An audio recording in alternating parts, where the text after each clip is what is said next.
2026-27ನೇ ಸಾಲಿನ ಹರ್ಷ and Payal Handa foundation ವತಿಯಿಂದ ವಿದ್ಯಾರ್ಥಿ ವೇತನಕ್ಕಾಗಿ ಆನ್ಲೈನ್ ಮೂಲಕ ಅರ್ಜಿಗಳನ್ನು ಕರೆದಿದ್ದಾರೆ. ಇದು 100% ಟ್ರಸ್ಟೆಡ್ ಆ್ಯಂಡ್ ಜೆನ್ಯೂನ್ ಆಗಿರುವಂಥ ವಿದ್ಯಾರ್ಥಿ ವೇತನ. ಈ ಒಂದು ಫೌಂಡೇಶನ್ ವತಿಯಿಂದ ಪ್ರತಿ ವರ್ಷವೂ ಕೂಡ ವಿದ್ಯಾರ್ಥಿ ವೇತನಕ್ಕೆ ಆನ್ಲೈನ್ ಮೂಲಕ ಅರ್ಜಿಗಳನ್ನು ಕರೆದು ಪ್ರತಿ ವರ್ಷವೂ ಕೂಡ ಸಾವಿರಾರು ವಿದ್ಯಾರ್ಥಿಗಳಿಗೆ ವಿದ್ಯಾರ್ಥಿ ವೇತನವನ್ನು ನೀಡ್ತಾ ಇದ್ದಾರೆ. ವಿದ್ಯಾರ್ಥಿ ವೇತನದ ಕುರಿತು ಸಂಪೂರ್ಣವಾದಂಥ ಮಾಹಿತಿಯನ್ನು ಸ್ಟೆಪ್ ಬೈ ಸ್ಟೆಪ್ ತಿಳಿಸ್ಕೊಡ್ತಾ ಇದ್ದೀನಿ. ಜೊತೆಗೆ ಈ ಒಂದು ವಿದ್ಯಾರ್ಥಿ ವೇತನಕ್ಕೆ ಯಾವುದೇ ರೀತಿಯಾದಂಥ ಅರ್ಜಿ ಶುಲ್ಕವಿರುವುದಿಲ್ಲ. ದಯವಿಟ್ಟು ಪ್ರತಿಯೊಬ್ಬರು ಕೂಡ ಮಿಸ್ ಮಾಡದೆ ಅರ್ಜಿಗಳನ್ನು ಸಲ್ಲಿಸ್ರಿ. ವಿದ್ಯಾರ್ಥಿ ಏನಾಗಿರಬೇಕು, ಎಷ್ಟು ವಿದ್ಯಾರ್ಥಿ ವೇತನವನ್ನು ಕೊಡ್ತಾರೆ, ಆಯ್ಕೆ ಪ್ರೊಸೀಜರ್ ಯಾವ ರೀತಿಯಾಗಿರುತ್ತೆ, ಕೊನೆಯ ದಿನಾಂಕದ ಕುರಿತಾಗಿರ್ಬೋದು, ಪ್ರತಿಯೊಂದು ಮಾಹಿತಿಯನ್ನು ಕೂಡ ವಿಡಿಯೋದಲ್ಲಿ ಸಂಪೂರ್ಣವಾಗಿ ತಿಳಿಸ್ಕೊಡ್ತಾ ಇದ್ದೀನಿ. ದಯವಿಟ್ಟು ಮತ್ತೊಮ್ಮೆ ಹೇಳ್ತಾ ಇದ್ದೀನಿ, ದಯವಿಟ್ಟು ವಿಡಿಯೋನ ಪೂರ್ತಿಯಾಗಿ ವೀಕ್ಷಣೆ ಮಾಡಿರಿ. ಪ್ರತಿಯೊಂದು ವಿಡಿಯೋದಲ್ಲಿ ಕೂಡ ಸಂಪೂರ್ಣವಾದಂಥ ಮಾಹಿತಿಯನ್ನು ತಿಳಿಸ್ಕೊಟ್ಟಿರ್ತೀನಿ. ದಯವಿಟ್ಟು ವಿಡಿಯೋನ ಪೂರ್ತಿಯಾಗಿ ವೀಕ್ಷಣೆ ಮಾಡಿರಿ. ಇದು ಫೌಂಡೇಶನ್ ಯಾವುದಂದ್ರೆ ಈಗಾಗಲೇ ಹೇಳಿದ ಹಾಗೆ ಹರ್ಷ ಮತ್ತು ಪಾಯಲ್ ಹಂಡ ಫೌಂಡೇಶನ್ ಅಂತ ಹೇಳಿ ಇವರು ಪ್ರತಿ ವರ್ಷವೂ ಕೂಡ ಆನ್ಲೈನ್ ಮೂಲಕ ಅರ್ಜಿಗಳನ್ನು ಕರಿತಾ ಇದ್ದಾರೆ. ಈ ಒಂದು ವಿದ್ಯಾರ್ಥಿ ವೇತನಕ್ಕೆ ಅರ್ಜಿ ಸಲ್ಲಿಸಿ ಆಯ್ಕೆಯಾದಂಥ ವಿದ್ಯಾರ್ಥಿಗಳಿಗೆ 1 ಲಕ್ಷದವರೆಗೂ ಕೂಡ ವಿದ್ಯಾರ್ಥಿ ವೇತನವನ್ನು ಕೊಡ್ತಾ ಇದ್ದಾರೆ. ಇಲ್ಲಿ ನೋಡ್ಬೋದು, ಅತ್ಯಂತ ಪ್ರತಿಭಾವಂತ ವಿದ್ಯಾರ್ಥಿಗಳ ಸಾಲಿನಲ್ಲಿ ಹಿಂದುಳಿದಿರುವ ವಿದ್ಯಾರ್ಥಿಗಳಿಗೆ ಲಾಭದಾಯಕ ಪರಂಪರೆಯೊಂದಿಗೆ ಮುಂದುವರಿಸಲು ಸಹಾಯ ಮಾಡಲಿಲ್ಲ ಎಂಬ ನೆನಪನ್ನು ನೀಡಿ ಅವರನ್ನು ಬೆಂಬಲಿಸಲು ಹರ್ಷ ಮತ್ತು ಪಾಯಲ್ ಹಂಡ ಅವರು 2010ರಲ್ಲಿ ಈ ಉಪಕ್ರಮವನ್ನು ಪ್ರಾರಂಭಿಸಿದರು. ಈ ಕಾರ್ಯಕ್ರಮವು ಪ್ರತಿ ವಿದ್ಯಾರ್ಥಿಗೆ 1 ಲಕ್ಷದವರೆಗೂ ಕೂಡ ವಿದ್ಯಾರ್ಥಿ ವೇತನದ ಅನುದಾನವನ್ನು ಒದಗಿಸುತ್ತದೆ. ವಿದ್ಯಾರ್ಥಿ ವೇತನವು ನೇರವಾಗಿ ಶಾಲಾ ಸಂಸ್ಥೆಗೆ ಪಾವತಿಸಲಾಗುತ್ತದೆ ಅಂತ ಹೇಳಿದ್ದಾರೆ. ಅಂದರೆ 2010ರಿಂದಲೂ ಕೂಡ ಈ ಒಂದು ವಿದ್ಯಾರ್ಥಿ ವೇತನದ ಪ್ರಯೋಜನವನ್ನು ನೀಡ್ತಾ ಇದ್ದಾರೆ.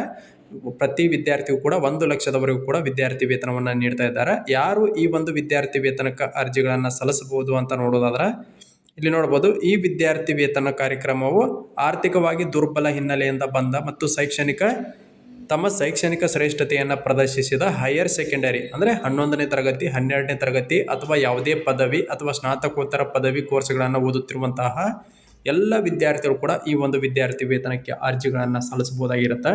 ಮೊದಲೇ ಹೇಳ್ತಾ ಇದ್ದೀನಿ, 11ನೇ ತರಗತಿ 12ನೇ ತರಗತಿ ಜೊತೆಗೆ ಜನರಲ್ ಗ್ರಾಜ್ಯುಯೇಷನ್ ಕೋರ್ಸ್ಗಳಾದಂಥ BA BCom BSc ಈ ರೀತಿಯಾದಂಥ ಕೋರ್ಸ್ಗಳು, ಹಾಗೆ ಪ್ರೊಫೆಷನಲ್ ಕೋರ್ಸ್ಗಳಾದಂಥ ಇಂಜಿನಿಯರಿಂಗು, ಮೆಡಿಕಲ್ಲು, ನರ್ಸಿಂಗು, BDS ಇತರ ಬೇರೆ ಬೇರೆ ಕೋರ್ಸ್ಗಳು, ಯಾವುದೇ ಕೋರ್ಸನ್ನು ಓದ್ತಾ ಇದ್ರೂ ಕೂಡ ಅರ್ಜಿಗಳನ್ನು ಸಲ್ಲಿಸಬಹುದಾಗಿರುತ್ತೆ. ಸ್ಪಷ್ಟತೆಯನ್ನು ಕೊಡ್ತಾ ಇದ್ದೀನಿ. ಜೊತೆಗೆ ಸರ್ಕಾರಿ ಅಥವಾ ಪ್ರಸಿದ್ಧ ಕಾಲೇಜುಗಳಲ್ಲಿ ಓದುತ್ತಿರುವಂಥ ವಿದ್ಯಾರ್ಥಿಗಳಿಗೆ ಹೆಚ್ಚಿನ ಆದ್ಯತೆಯನ್ನು ನೀಡಲಾಗುವುದು ಅಂತ ಹೇಳಿದ್ದಾರೆ. ಅಂದರೆ ಯಾವ ವಿದ್ಯಾರ್ಥಿಗಳು ಸರ್ಕಾರಿ ಕಾಲೇಜುಗಳಲ್ಲಿ ಅಥವಾ ಪ್ರತಿಷ್ಠಿತ ಕಾಲೇಜುಗಳಲ್ಲಿ ಓದ್ತಾ ಇದ್ದೀರಿ ಅಂತಹ ವಿದ್ಯಾರ್ಥಿಗಳಿಗೆ ಹೆಚ್ಚಿನ ಆದ್ಯತೆಯನ್ನು ಕೊಡ್ತಾ ಇದ್ದಾರೆ. ಅಭ್ಯರ್ಥಿಯ ಆಯ್ಕೆಯು ಸಮಗ್ರ ಸ್ಕ್ರೀನಿಂಗ್ ಮತ್ತು ಮೌಲ್ಯಮಾಪನ ಪ್ರಕ್ರಿಯೆಯನ್ನು ಆಧರಿಸಿದೆ ಮತ್ತು ಶೈಕ್ಷಣಿಕ ಕಾರ್ಯಕ್ಷಮತೆ ನಿರಂತರ ಮೇಲ್ವಿಚಾರಣೆಯನ್ನು ಕೈಗೊಳ್ಳಲಾಗುತ್ತದೆ ಅಂತ ಹೇಳಿದ್ದಾರೆ. ಅಂದರೆ ಒಂದು ಬಾರಿ ಈ ಒಂದು ವಿದ್ಯಾರ್ಥಿ ವೇತನಕ್ಕೆ ಅರ್ಜಿಗಳನ್ನು ಸಲ್ಲಿಸಿ ಆಯ್ಕೆಯಾದ್ರಪ್ಪ ಅಂದ್ರೆ ನೀವು ಪ್ರತಿ ವರ್ಷವೂ ಕೂಡ ರಿನ್ಯೂವಲ್ ಮಾಡಿಕೊಳ್ಳಲು ಕೂಡ ಅವಕಾಶವನ್ನು ನೀಡ್ತಾರೆ. ಆದರೆ ಪ್ರತಿ ವರ್ಷವೂ ಕೂಡ ಉತ್ತಮ ಅಂಕಗಳೊಂದಿಗೆ ನೀವು ಉತ್ತೀರ್ಣರಾಗಿರ್ಬೇಕಾಗತ್ತೆ. ಇನ್ನು ವಿದ್ಯಾರ್ಥಿ ವೇತನಕ್ಕೆ ಯಾವ ರೀತಿಯಾಗಿ ಅರ್ಜಿ ಸಲ್ಲಿಸೋದು ಅಂತ ನೋಡೋದಾದ್ರೆ ಇಲ್ಲಿ ಅರ್ಜಿ ಸಲ್ಲಿಸಲು ಕೆಲವೊಂದಿಷ್ಟು ದಾಖಲಾತಿಗಳು ಬೇಕಾಗವ. ಏನೇನು ದಾಖಲಾತಿಗಳಂದ್ರೆ ವಿದ್ಯಾರ್ಥಿ ವೇತನ ಪಡೆಯಲು ಕಾರಣ ಮತ್ತು ಶುಲ್ಕವನ್ನು ಪಾವತಿಸಲು ಅಸಮರ್ಥತೆಯನ್ನು ಕೈ ಬರಹದ ಅರ್ಜಿಯಲ್ಲಿ ನಮೂದಿಸಲಾಗಿದೆ. ದಯವಿಟ್ಟು ವಿವರವಾದ ಕುಟುಂಬದ ಹಿನ್ನೆಲೆಯನ್ನು ನೀಡಿ, ಅದು ಪ್ರತಿಯೊಬ್ಬ ಸದಸ್ಯರ ವಿವರಗಳು ಮತ್ತು ವಾರ್ಷಿಕ ಆದಾಯವನ್ನು ಒಳಗೊಂಡಿರಬೇಕು ಅಂತ ಹೇಳಿದ್ದಾರೆ. ಇಲ್ಲಿ ಅಪ್ಲಿಕೇಶನ್ ಫಾರ್ಮೆಟ್ ಐತಿ, ನಾನು ಕೊನೆಯಲ್ಲಿ ನಿಮ್ಗೆ ತೋರಿಸ್ಕೊಡ್ತೀನಿ. ಅರ್ಜಿಯನ್ನು ಕಳುಹಿಸಬೇಕಾದ ಆದಾಯ ಪ್ರಮಾಣ ಪತ್ರ, ಉದ್ಯೋಗದಾತರಿಂದ ಸಂಬಳ ಪ್ರಮಾಣ ಪತ್ರ ಅಥವಾ ಪೋಷಕರ ಆದಾಯ ತೆರಿಗೆ ರಿಟರ್ನ್ಸ್ ಪ್ರತಿ ಬೇಕಾಗತ್ತೆ.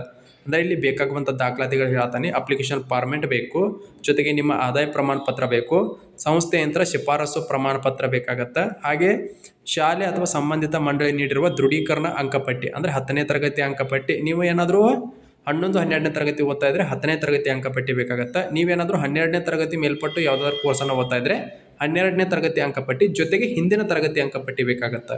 ಅಂದರೆ ಈಗ ಎಕ್ಸಾಂಪಲು ನೀವು ಏನಾದರೂ 12ನೇ ತರಗತಿ ಓದ್ತಾ ಇದ್ರೆ 10 ಮತ್ತು 11ನೇ ತರಗತಿ ಅಂಕಪಟ್ಟಿ ಇಲ್ಲಿ ಬೇಕಾಗತ್ತೆ. ಇನ್ನು ವಾರ್ಷಿಕ ಕೋರ್ಸ್ ಶುಲ್ಕ ಪೂರಕ ದಾಖಲೆಗಳೊಂದಿಗೆ ನಿಮ್ಮ ಪ್ರವೇಶ ಪತ್ರ ಮತ್ತು ದಾಖಲೆ ಪುರಾವೆಗಳು ಕೂಡ ಇಲ್ಲಿ ಕಡ್ಡಾಯವಾಗಿ ಬೇಕಾಗವ. ದಾಖಲಾತಿ ಪ್ರಮಾಣ ಪತ್ರಗಳು ಕೂಡ ಬೇಕಾಗವ.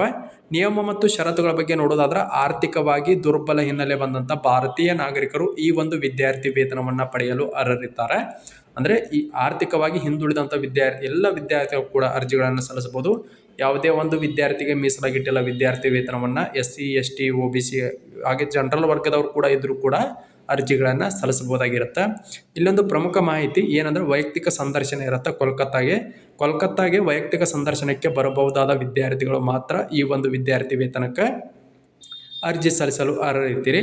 ನೀವೇನಾದರೂ PUCಯನ್ನು ಓದ್ತಾ ಇದ್ದರೆ ನೀವೇನಾದರೂ ಫಸ್ಟ್ ಇಯರು ಸೆಕೆಂಡ್ ಇಯರ್ ಓದ್ತಾ ಇದ್ದರೆ 10ನೇ ತರಗತಿಯಲ್ಲಿ 85ಕ್ಕಿಂತ ಹೆಚ್ಚಿನ ಅಂಕಗಳನ್ನು ಗಳಿಸಿರಬೇಕು. ನೀವೇನಾದರೂ 12ನೇ ತರಗತಿ ಮೇಲ್ಪಟ್ಟು ಯಾವುದಾದ್ರೂ ಕೋರ್ಸನ್ನು ಓದ್ತಾ ಇದ್ದರೆ 90%ಕ್ಕಿಂತ ಹೆಚ್ಚಿನ ಅಂಕಗಳನ್ನು ಇಲ್ಲಿ ಗಳಿಸಿರಬೇಕಾಗತ್ತೆ. ಕುಟುಂಬದ ವಾರ್ಷಿಕ ಆದಾಯವು 4 ಲಕ್ಷಕ್ಕಿಂತ ಕಡಿಮೆ ಇರಬೇಕು. ಹಾಗೆ ಪ್ರತಿಷ್ಠಿತ ಕಾಲೇಜುಗಳಲ್ಲಿ ಓದ್ತಾ ಇರಬೇಕಾಗತ್ತೆ. ಇಲ್ಲಿ ನೋಡ್ರಿ, ಪ್ರಮುಖ ಅಪ್ಡೇಟ್ ಏನಂದ್ರೆ MBBS, ಇಂಜಿನಿಯರಿಂಗು, ಕಾನೂನು, ಚಾರ್ಟೆಡ್ ಅಕೌಂಟೆಂಟ್ಸು ಮತ್ತು ಇತರ ವೃತ್ತಿಪರ ಕೋರ್ಸ್ಗಳನ್ನು ಓದುತ್ತಿರುವಂಥ ವಿದ್ಯಾರ್ಥಿಗಳಿಗೆ ಹೆಚ್ಚಿನ ಆದ್ಯತೆಯನ್ನು ಕೊಡ್ತಾ ಇದ್ದಾರೆ. ಪ್ರೊಫೆಷನಲ್ ಕೋರ್ಸ್ಗಳನ್ನು ಓದುತ್ತಿರುವಂಥ ವಿದ್ಯಾರ್ಥಿಗಳಿಗೆ ಇಲ್ಲಿ ಆಯ್ಕೆ ವಿಧಾನ ಸಮಗ್ರ ಸ್ಕ್ರೀನಿಂಗ್ ಟೆಸ್ಟ್ ಮತ್ತು ಸಂದರ್ಶನ ಪ್ರಕ್ರಿಯೆಯನ್ನು ಒಳಗೊಂಡಿರ್ತೈತಿ. ಅಂದರೆ ನಿಮ್ಮ ಇನ್ಕಮು ಮತ್ತು ನೀವು ಗಳಿಸಿರುವಂಥ ಅಂಕಗಳ ಆಧಾರದ ಮೇಲೆ, ನಿಮ್ಮ ಆರ್ಥಿಕ ಸ್ಥಿತಿಗತಿಗಳ ಆಧಾರದ ಮೇಲೆ ನಿಮ್ಮನ್ನು ಶಾರ್ಟ್ ಲಿಸ್ಟ್ ಮಾಡ್ತಾರೆ. ಶಾರ್ಟ್ ಲಿಸ್ಟ್ ಮಾಡಿದಂಥ ವಿದ್ಯಾರ್ಥಿಗಳ ವೈಯಕ್ತಿಕ ಸಂದರ್ಶನ ಇರ್ತೈತಿ. ಆಯ್ಕೆಯಾದ ಅಭ್ಯರ್ಥಿಗಳ ನಿರಂತರ ಶಿಕ್ಷಣ ಮೌಲ್ಯಮಾಪನವನ್ನು ನಡೆಸಲಾಗುತ್ತದೆ ಅಂತ ಹೇಳಿದ್ದಾರೆ. ಇಲ್ಲೊಂದು ಪ್ರಮುಖ ಮಾಹಿತಿ, ಅಭ್ಯರ್ಥಿಗಳಿಗೆ ಯಾವುದೇ ನಗದು ನೀಡಲಾಗುವುದು, ಚೆಕ್ ಅಥವಾ DDಯನ್ನು ಶಿಕ್ಷಣ ಸಂಸ್ಥೆಗಳ ಹೆಸರಿನಲ್ಲಿ ಮಾಡಲಾಗುತ್ತದೆ ಅಂತ ಹೇಳಿದ್ದಾರೆ. ಅಂದರೆ ನೇರವಾಗಿ ಕಾಲೇಜಿಗೆ ಸ್ಕಾಲರ್ಶಿಪ್ ಅಮೌಂಟನ್ನು ಹಾಕ್ತಾರೆ. ನಿಮ್ದು ಎಷ್ಟು ಕಾಲೇಜ್ ಫೀಸ್ ಇರುತ್ತಲ್ಲ ಅಷ್ಟು ಅಮೌಂಟನ್ನು ಅವರು ಪೇ ಮಾಡ್ತಾರೆ. ಯಾವುದೇ ಕಾರಣ ನೀಡದೆ ಅರ್ಜಿಯನ್ನು ತಿರಸ್ಕರಿಸುವಂಥ ಅಧಿಕಾರವನ್ನು ಕೂಡ ಈ ಫೌಂಡೇಶನ್ ಹೊಂದಿದೆ ಅಂತ ಹೇಳಿದ್ದಾರೆ. ಇನ್ನು ಯಾವ ರೀತಿಯಾಗಿ ಅರ್ಜಿ ಸಲ್ಲಿಸೋದು ಅಂತ ನೋಡೋದಾದ್ರೆ ಇಲ್ಲಿ ಒಂದು ಆನ್ಲೈನ್ ಅಪ್ಲಿಕೇಶನ್ ಫಾರ್ಮೆಟ್ ಐತಿ. ಈಗಾಗಲೇ ಆನ್ಲೈನ್ ಮೂಲಕ ಅರ್ಜಿಗಳು ಪ್ರಾರಂಭವಾಗಿದ್ದು ಅರ್ಜಿ ಸಲ್ಲಿಸಲು ಆಗಸ್ಟ್ 15, 2026 ಕೊನೆಯ ದಿನ ಆಗಿರುತ್ತೆ. ಇನ್ನೂ ಬಹಳ ದಿನಗಳವರೆಗೂ ಕೂಡ ಅರ್ಜಿಗಳು ಸ್ಟಾರ್ಟ್ ಇದೆ. ಇಲ್ಲಿ ನೋಡ್ಬೋದು, ಮೆರಿಟ್ ವಿದ್ಯಾರ್ಥಿ ವೇತನ ಅರ್ಜಿ ನಮೂನೆ ನೀವು ಭರ್ತಿ ಮಾಡಿ 2 ನಿಮಿಷದಲ್ಲಿ ಸಲ್ಲಿಸಬೇಕು ಅಂತ ಹೇಳಿದ್ದಾರೆ. ಇಲ್ಲಿ ಹೆಸರು, ಹುಟ್ಟಿದ ದಿನಾಂಕ ಆಗಿರ್ಬೋದು, ಮೇಲ ಫಿಮೇಲ, ಆಧಾರ್ ಸಂಖ್ಯೆ, ಮೊಬೈಲ್ ಸಂಖ್ಯೆ, ಇಮೇಲ್ ID, ನಿಮ್ಮ ಫೋಟೋ, ಹಾಗೆ ವಿಳಾಸ ಆಗಿರ್ಬೋದು, ತಂದೆ ಹೆಸರು, ಹಾಗೆ ಅವ್ರ ಮೊಬೈಲ್ ನಂಬರು, ಹಾಗೆ ಅವ್ರ ಕೆಲಸ, ಕುಟುಂಬದ ವಾರ್ಷಿಕ ಆದಾಯ, ನಿಮ್ಮ ಎಜುಕೇಷನ್ ಡೀಟೇಲ್ಸನ್ನು, ಹಾಗೆ ಬೇರೆ ಯಾವುದಾದ್ರೂ ವಿದ್ಯಾರ್ಥಿ ವೇತನವನ್ನು ಪಡಿತಾ ಇದ್ದರೆ ವಿದ್ಯಾರ್ಥಿ ವೇತನ ಶಿಕ್ಷಣದ ಡೀಟೇಲ್ಸ್ ಆಗಿರ್ಬೋದು, ಬೇರೆ ವಿದ್ಯಾರ್ಥಿ ವೇತನ ಪಡಿತಾ ಇದ್ದರೆ ಅದರ ಬಗ್ಗೆ ಇಲ್ಲೆಲ್ಲ ಡೀಟೇಲ್ಸನ್ನು ಹಾಕಿ ಇಲ್ಲಿ ಕಾಣುವಂಥ ಕ್ಯಾಪ್ಚರ್ ಕೋಡ್ನ ಎಂಟ್ರಿ ಮಾಡಿಕೊಂಡು ಸಲ್ಲಿಸಿ ಮೇಲೆ ಕ್ಲಿಕ್ ಮಾಡಿದರೆ ಸಾಕು, ನಿಮ್ಮ ಅಪ್ಲಿಕೇಶನ್ನು ಸಕ್ಸಸ್ಫುಲ್ಲಿಯಾಗಿ ಸಬ್ಮಿಟ್ ಆಗುತ್ತೆ. ನಂತರ ನೀವೇನಾದರೂ ಶಾರ್ಟ್ ಲಿಸ್ಟ್ ಆದ್ರೆ ನಿಮಗೆ ಅವರು ಕಾಂಟ್ಯಾಕ್ಟ್ ಮಾಡಿ ಹೆಚ್ಚಿನ ಮಾಹಿತಿಯನ್ನು ತಿಳ್ಕೊಂಡು ನಿಮಗೆ ಸ್ಕಾಲರ್ಶಿಪ್ ಅಮೌಂಟನ್ನು ಕೊಡ್ತಾರೆ. ಇನ್ನು ಎರಡನೇ ರೀತಿಯಾಗಿ ನೀವು ಆಫ್ಲೈನ್ ಮೂಲಕ ಕೂಡ ಅಪ್ಲಿಕೇಶನ್ ಹಾಕ್ಬೋದು. ಕೆಳಗೆ ಕಾಣ್ತಾ ಇರ್ಬೋದು ಅರ್ಜಿ ನಮೂನೆಯನ್ನು ಡೌನ್ಲೋಡ್ ಮಾಡಿ ಅಂತೇಳಿ.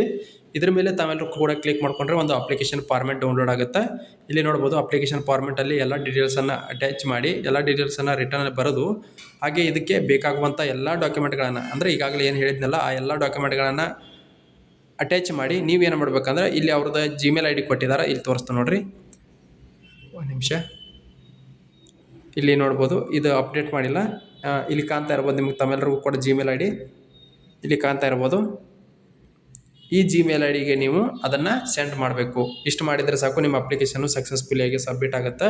ಯಾರಾದರೂ ಇಂಟ್ರೆಸ್ಟ್ ಇರುವಂತಹ ಎಲ್ಲ ವಿದ್ಯಾರ್ಥಿಗಳು ಕೂಡ ಅರ್ಜಿಗಳನ್ನು ಸಲ್ಲಿಸ್ರಿ. ಇದೇ ರೀತಿ ಹೊಸ ವಿದ್ಯಾರ್ಥಿ ವೇತನಗಳಿಗಾಗಿ ಇದೇ ಮೊದಲ ಬಾರಿಗೆ ನೋಡುತ್ತಿರುವಂತಹ ಎಲ್ಲ ವಿದ್ಯಾರ್ಥಿಗಳು ಕೂಡ ದಯವಿಟ್ಟು ಸಬ್ಸ್ಕ್ರೈಬ್ ಮಾಡ್ಕೊರಿ. ಹಾಗೆ ಈ ವಿಡಿಯೋನ ಇತರ ನಿಮ್ಮ ಗೆಳೆಯರಿಗೂ ಕೂಡ ಶೇರ್ ಮಾಡಿರಿ ಅಂತ ಹೇಳ್ತಾ ಈ ವಿಡಿಯೋನ ಇಲ್ಲಿಗೆ ಮುಗಿಸ್ತಾ ಇದ್ದೀನಿ.